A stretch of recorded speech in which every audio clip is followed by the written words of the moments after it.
আসসালামু আলাইকুম রহমতুল্লাহি ওয়া বারাকাতুহু।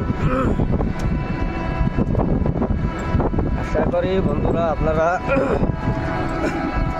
ভালো আছেন, আর আল্লাহর সঙ্গে দয়ায় আপনাদের দোয়া ইনশাআল্লাহ আমিও ভালো আছি। আজকে আপনাদের সামনে একটি গজল আর কি পেশ করবো। জানি না কতটুকু হবে, বাট চেষ্টা করে যতটুকু করতে পারি আর কি। আপনারা পুরোপুরি গজলটা শোনার আর কি অনুরোধ রইল আর কি। আপনার ইনশাল্লাহ একটু থাকবেন আর কি, আমার সাথে থাকবেন। আর যদি গজলটা আপনার কাছে ভালো লাগে ইনশাল্লাহ আমার চ্যানেলটা ইসলামিক সাথে চ্যানেলটা সাবস্ক্রাইব করে সাথে থাকবেন।